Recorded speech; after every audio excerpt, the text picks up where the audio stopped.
अब यहाँ पर जो ये श्लोक प्रस्तुत किया गया था, इसके अर्थ को बताते हुए कहते हैं कि श्लोक में जो सबसे पहले पद आया था भूषणत्वे स्वभावस्य अविहिते भूषणांतरे, इसमें जो पद है भूषणत्वे स्वभावस्य, इसका मतलब क्या है? इसका मतलब है अलंकारत्वे स्वपरिस्पंदस्य।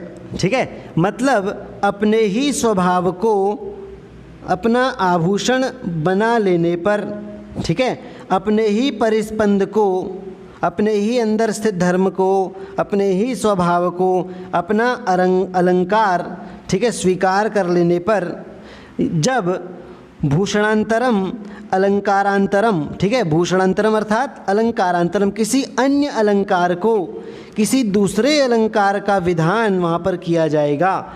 मतलब किसी पद का वर्णन हो रहा है, किसी वस्तु का वर्णन हो रहा है, और जिस पद से उस वस्तु का वर्णन हो रहा है उसकी स्वाभाविकता को ही, उस वस्तु की स्वाभाविकता को ही उस वस्तु का अलंकार मान लिया जाए, और जब उस वस्तु पर किसी अन्य अलंकार का भी विधान किया जाएगा तो ऐसा होने पर तदा विहिते, ऐसा होने पर तस्मिन् सति, उस वस्तु में, उस जगह पर दो प्रकार की स्थिति हो सकती हैं। द्वयी गति ही संभवति, ठीक है, दो प्रकार की बातें हो सकती हैं, दो प्रकार की अवस्थाएं हो सकती हैं। मतलब अपने स्वभाव को ही आपने अलंकार मान लिया, और जब वहाँ पर किसी दूसरे अलंकार का विधान भी किया गया तो उस समय वहाँ पर दो प्रकार की स्थितियाँ हो सकती हैं। ठीक है, अब कौन सी वो स्थिति हैं? का असौ, वे दोनों स्थितियाँ कौन सी हैं? करें, पहला तो ये है कि तयोः स्वभावोक्त्यलंकारांतरयोः भेदावबोधो भिन्नत्वम परिभाषः, कि तयोः माने उन दोनों अलंकारों का वर्णन वहाँ पर जो हो रहा है, एक तो स्वभावोक्ति अलंकार स्पष्ट रूप से आ गया, क्योंकि स्वभाव को ही आपने अलंकार मान लिया, तो स्वभावोक्ति अलंकार तो स्पष्ट रूप से है ही, और वह जो दूसरा अलंकार भी आपने यहाँ पर विधान किया है उसका दूसरा अलंकार का भी प्रयोग किया है। तो ऐसी स्थिति में स्वभावोक्ति अलंकार और उस दूसरे अलंकार का जब दो एक साथ वर्णन किया जाएगा तो भेदावबोधो, इनका जब हमें भेद जानना होगा तो वह भेद का ज्ञान हमें दो प्रकार से का होगा। ठीक है, एक तो होगा भिन्नत्व परिभाषा है, प्रकट है, सुस्पष्ट है।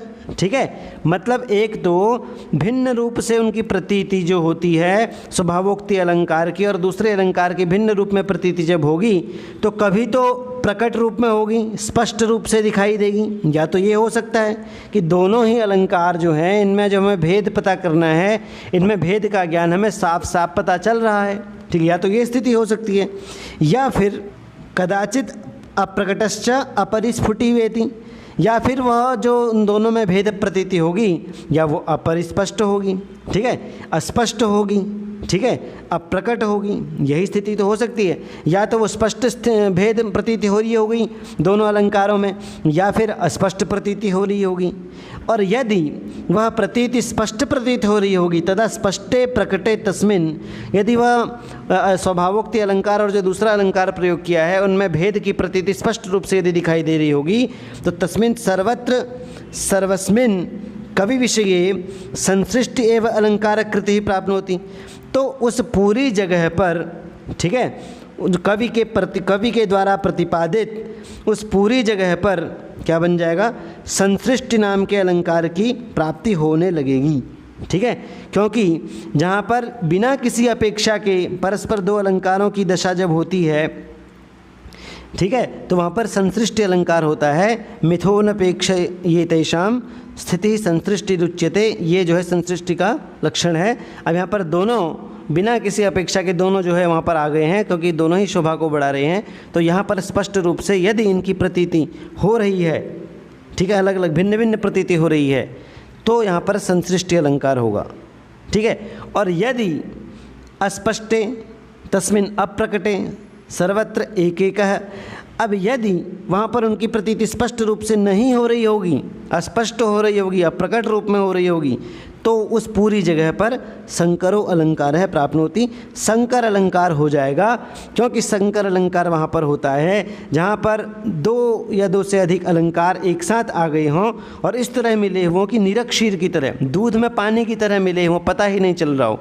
तो जहाँ पर नीरक्षीर की तरह, दूध और पानी की तरह अलंकार मिले होते हैं तो वहाँ पर संकर अलंकार होता है। नीरक्षीर न्यायेन तो शंकर है, ठीक है, ये उसका लक्षण है। तो और ये संकर भी जो है वो 3 प्रकार का होता है, अंगांगी भाव, संशय और वाचकानुप्रवेश।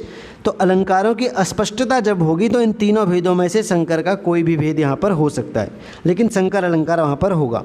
ठीक है, अब ये स्थिति हो जाएगी। या अगर भेद स्पष्ट रूप से प्रतीत हो रहा होगा तो संसृष्टि अलंकार होगा, अस्पष्ट रूप से प्रतीति हो रही होगी तो संकर अलंकार हो जाएगा। तो ये तो गड़बड़ हो जाएगी, किस चीज़ को माने। तो पूर्व पक्षी ने कहा कि ततः को दोषः स्यात् इति आह, मतलब पूर्व पक्षी ने कहा कि 2 अलंकार होने दो, कि यदि 2 ही अलंकार बन रहे हैं तो इसमें दोष क्या है, होने दो उनको 2 अलंकारों को। ठीक है, तो यहाँ पर सिद्धांती कहते हैं, मतलब कुंतक कहते हैं कि अलंकारांतराणाम च विषयो नावशिष्यते, कि स्वभावोक्ति अलंकार के साथ जो आपने दूसरे अलंकार का प्रयोग किया है उसके लिए कोई विषय नहीं बचेगा, वह गौण हो जाएगा। ठीक है, उसके लिए किसी प्रकार का विषय, किसी प्रकार की उसकी श्रेष्ठता रह नहीं जाएगी। इससे क्या होगा, अन्येषाम अलंकाराणाम उपमादीनाम विषयो गोचरो न कश्चित अपि अवशिष्यते, मतलब जो अन्य अलंकार हैं, उपमा आदि जो अन्य अलंकार हैं, उपमा उत्प्रेक्षा रूपक आदि जो अन्य अलंकार हैं, इन अन्य अलंकारों का जो विषय है वह भी गोचर नहीं होगा, वह भी दिखाई नहीं देगा। ठीक है, और इन अन्य अलंकारों से स्पष्ट रूप से युक्त जो है कोई भी वस्तु नहीं रह पाएगी, और ये सभी निर्विषयत्वम एव आयाति इत्यर्थ है, और ये सभी जो हैं ये निर्विषयता को प्राप्त हो जाएंगे। ठीक है, निर्विषय होने लग जाएंगे। क्यों निर्विषय होने लग जाएंगे? क्योंकि मुख्य रूप से संसृष्टि और संकर 2 ही अलंकारों की विषयता रहेगी। जब सारे अलंकार स्पष्ट रूप में प्रतीत होंगे तो संसृष्टि हो जाएगी, क्योंकि 2 अलंकार तो वहाँ पर हैं ही हैं, और अस्पष्ट रूप से प्रतीत होंगे तो संकर अलंकार हो जाएगा। तो जो उपमा आदि अन्य अलंकार हैं इनके लिए विषय की कोई वस्तु वहाँ पर रह नहीं जाएगी, इनके लिए कोई जगह वहाँ पर रह नहीं जाएगी। ठीक है, ये बस आएंगे और मुख्य रूप से प्रधानता रहेगी संसृष्टि की या संकर की। तो इन अन्य अलंकारों के लिए विषय वस्तु वहाँ पर रह नहीं जाएगी, और जब इनके लिए विषय नहीं रह जाएगी तो ततः तेषाम लक्षण करणम वैयर्थ्यम, इससे क्या होगा कि इनके जो भी लक्षण अभी तक बताए गए हैं सभी काव्याचार्यों के द्वारा, काव्य मर्मज्ञों के द्वारा, आलंकारिकों के द्वारा, तो जो भी लक्षण इन उपमा आदि अलंकारों के बताए हैं उनके सब उनकी व्यर्थता का प्रसंग होने लग जाएगा, उनके लक्षण व्यर्थ होने लग जाएंगे। क्योंकि जो चीज़ जिसका मुख्य विषय ही नहीं है, जो अगोचर है, गौण है, उसका लक्षण बताने का क्या फ़ायदा, जिसकी कोई इम्पोर्टेंस ही नहीं है उसके बारे में जानने से क्या फ़ायदा। ठीक है, तो इनका लक्षण भरत मुनि से जो नाट्यशास्त्र में आदि वहाँ से जो लक्षण इनके की करते हुए आ रहे हैं वो सभी लक्षण क्या हो जाएंगे, व्यर्थ हो जाएंगे। ठीक है, और यदि स्वभाव अलंकार को मानने वाले जो हैं, ठीक है, यदि वा तौ एव, यदि स्वभाव अलंकार को मानने वाले जो लोग हैं वो ये कहें कि संसृष्टि संकरौ तेषां विषयत्वेन कल्प्यते तदपि न किंचित, यदि वो ये कहें कि संसृष्टि और संकर के रूप में ही उपमा आदि अलंकार जो हैं वो वहाँ पर विषय को प्राप्त करते हैं। ठीक है, मतलब उपमा और रूपक आदि अलंकार जो हैं वहाँ पर वो संसृष्टि और संकर ही उन उपमा आदि अलंकारों के विषय में कल्पित कर लिए जाएं। आप ऐसा कर लो कि संसृष्टि और संकर अलंकारों को ही उपमा आदि अलंकारों के विषय के रूप में कल्पित कर लो। यदि आप ऐसा कहते हैं, स्वभाववादी यदि ऐसा कहते हैं, तो तदपि न किंचित, तब भी यह नहीं हो सकता, क्योंकि तय एव अलंकारकारै तस्यार्थ अस्य अनंगीकृतत्वात्, मतलब यही जो अलंकारकारी हैं, ठीक है, अलंकारवादी हैं, इन्होंने स्वयं इस बात को नहीं माना है। तय एव अलंकारकारै, अलंकारों को बनाने वाले, इनके लक्षणों को बताने वाले जो विद्वान हैं, इन्होंने खुद इस अर्थ को नहीं माना है, इन्होंने खुद इसका जो है खंडन किया है, खुद वे इस बात को नहीं मानते हैं, वो स्वयं इस अर्थ को स्वीकार नहीं करते। उन्होंने कभी यह नहीं माना कि उपमा अलंकार संसृष्टि अलंकार का विषय है, बल्कि वो तो उपमा आदि को स्वतंत्र अलंकार मानते हैं। तो इस प्रकार से इत्यनेन आकाशचर्वणेन प्रतिमेन अमलीक निबंधनेन, तो इस प्रकार से आप जो बातें कर रहे हैं वो तो आकाश चर्वणा के समान है, आकाश में चरने के समान है, और इस आकाश चर्वणा के समान इस प्रकार आपके साथ जो बहस करना है वो व्यर्थ है। और क्या है, एक तरह से अलीक निबंधनेन, मतलब इस प्रकार के व्यर्थ निबंधन से व्यर्थ बातों को के वर्णन से हमें विरत ही रहना चाहिए। हम अब इससे आगे आपसे बहस नहीं करेंगे, ठीक है। प्रकृतम अनुसराम है, कुंतक कहते हैं कि अब मैं अपने विषय पर जा रहा हूँ, अपने विषय की ओर बात करता हूँ। ये आप फालतू की बातें कह रहे हैं और इसमें किसी भी तरह का कोई ठोस प्रमाण नहीं है, तो मैं अपने अब विषय पर आता हूँ। तुम्हारा खंडन भी कर दिया है और कह रहे हैं सर्वथा यस्य कस्यचित् पदार्थ जातस्य कवि व्यापार विषयत्वेन, ठीक है, वर्णना पदवीम अवतरतः। और हम ये कहते हैं कि सर्वथा हर प्रकार से कवि व्यापार विषयत्वेन, कवि कर्म जो है, ठीक है, कवि का जो कर्म है, कवि व्यापार जो है, उस कवि व्यापार के विषय के रूप में जो वर्णना की शैली में उतरने वाला वर्णना पदवीम अवतरत है, वह जो वर्णन हो रहा है उस वर्णन की शैली में उतरने वाला और सहृदय हृदयाह्लादकारी, ठीक है, और सहृदयों के हृदय को आनंद प्रदान करने वाला यस्य कस्यचित् पदार्थ जातस्य, चाहे वो कोई भी पदार्थ हो, उस पदार्थ चाहे वो किसी भी पदार्थ का स्वभाव हो, ठीक है, वह स्वभाव ही हर प्रकार से काव्य शरीरत्वेन वर्णनीयताम प्रतिपाद्यते, काव्य शरीर के रूप में वर्णन की योग्यता को प्राप्त करते हैं, ठीक है। कौन कौन से? एक तो कवि व्यापार के विषय के रूप में वर्णना की शैली पर उतरने वाले हैं जो, ठीक है, मतलब कवि जो कहना चाह रहा है उस पद को, उस अर्थ को साफ साफ स्पष्ट रूप से बता पाने में सक्षम है जो, और सहृदयों के हृदयों को आह्लादकारी है जो, ठीक है। ऐसे ही चाहे वो कोई भी पदार्थ हो, किसी भी पदार्थ का स्वभाव हो, वह हर प्रकार से काव्य शरीर के रूप में, वह शब्दार्थ जो है वह हर प्रकार से काव्य शरीर के रूप में क्या है, वर्णन की योग्यता को प्राप्त करता है। उसका वर्णन कवि करता है क्योंकि वह योग्य है। और स एव च यथा योगम शोभातिशय कारिणा, ठीक है, और वही अत्यंत हमेशा क्या होता है, यथा योगम माने यथा संभव क्या होता है, शोभातिशयकारी होता है। और येन केनचित् अलंकारेण योजयितव्य है, और यथा संभव किसी अलंकार के साथ जोड़ने के काबिल होता है, ठीक है। जिस किसी और वही शोभातिशयकारी जो होता है, वह कौन शोभातिशयकारी? अलंकार नहीं, वही शब्दार्थ, वही शोभातिशयकारी शब्दार्थ जो है किसी अलंकार से जुड़ने के योग्य होता है, किसी अलंकार से संयुक्त करने के योग्य होता है, किसी अलंकार से अलंकृत करने के योग्य होता है।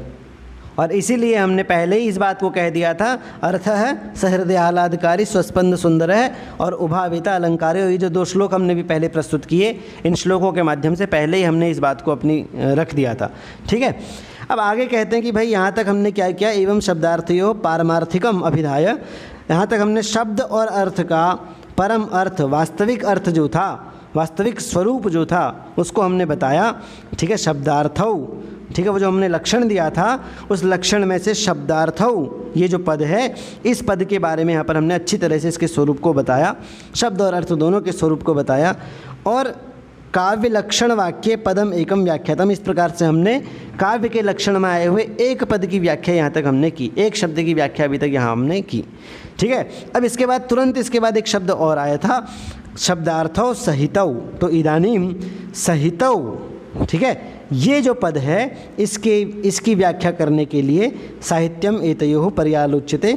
अब इस शब्द की व्याख्या करने के लिए अब हम साहित्य का जो है फिर से अवलोकन करेंगे और वहाँ से इसके लिए उदाहरण ढूंढ कर लाएंगे, और उन उदाहरणों के माध्यम से अब हम इन सहितौ, ये जो सहितौ पद है उस हमारे काव्य के लक्षण में इस सहितौ पद को भी यहाँ पर सिद्ध करेंगे, ठीक है। अब यहाँ पर पहले पूर्व पक्षी के मत को प्रस्तुत किया गया और पूर्व पक्षी के मत को प्रस्तुत करने के बाद अपने मत को यहाँ पर बताएंगे। एक तरीका है, जो भी लक्षणकार जो होते हैं या जो भी आपने दर्शन के ग्रंथ भी पढ़े होंगे, प्रकरण ग्रंथ, उनमें भी एक तरीका है अपनी बात को रखने का कि पहले उस विषय के संबंध में जो भी गलत अवधारणाएं या फिर सिद्धांति के प्रतिकूल जो धारणाएं होंगी उनको प्रस्तुत करेंगे और फिर उनका खंडन करते हुए अपनी सिद्धांत को वहाँ पर रखेंगे। ये एक तरीका होता है जो भी ये प्रकरण ग्रंथ और लक्षण ग्रंथ बनाने वाले जो करता है उनका, ठीक है। तो पूर्व पक्षी के मत को पहले यहाँ पर प्रस्तुत कर रहे हैं। कहते हैं कि शब्दार्थौ सहितौ एव प्रतीतो स्फुरतः सदा सहिता विदितावेव किम पूर्वम विधीयते। पूर्व पक्षी कहता है कि शब्द और अर्थ, ठीक है, ये दोनों हमेशा ही सहितौ एव, हमेशा ही सदैव ही सहितौ साथ साथ ही प्रतीत होते हुए स्फुरित होते हैं। ये हमेशा साथ ही एक साथ रहते हुए ही ज्ञान में प्रतीत होते हैं। ठीक है, प्रतीतौ एक साथ ही इनका ज्ञान होता है शब्द और अर्थ का। ठीक है, तो इस प्रकार जबकि एक साथ रहते ही हैं, इनका एक साथ ज्ञान होता है। ठीक है, शब्द और अर्थ सदैव सहित ही ज्ञान में प्रतीत होते हैं। तो इस प्रकार वो तो पहले से ही एक साथ हैं, सहितौ इति तावेव, वो तो पहले से ही एक साथ हैं। ठीक है, सहित तो वो होते ही हैं। और आप फिर हमें ये क्यों बता रहे हैं कि यहाँ पर शब्द और अर्थ जो है सहितौ एक साथ रहते हैं?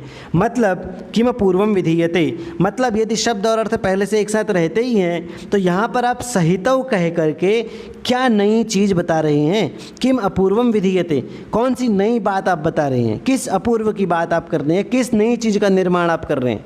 मतलब पुरानी कही हुई बात को यहाँ पर कह रहे हैं, आप कोई नई चीज़ नहीं बता रहे।